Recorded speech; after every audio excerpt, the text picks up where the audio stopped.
বিএসএফকে কাঠগড়া এলাকা তুলেছেন, আজকে বলছেন যে ক্যাম্পের জন্য জমিতে টাল বানানো হয়েছে, কিন্তু আজ তিনি নিজেই বললেন যে পুলিশেরও দায়িত্ব আছে, অর্থাৎ রাজ্যেরও দায়ী আছে।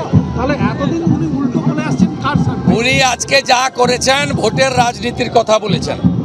তিনি বলছেন ভুটান থেকে জল এসে উত্তরবঙ্গে বন্যা হয়, আসাম থেকে লোক এসে সার্ভে করছে, তথ্য সংগ্রহ করছে, আর বিহার ঝাড়খণ্ড থেকে লোক এসে এখানে আইন শৃঙ্খলার অবনতি করছে।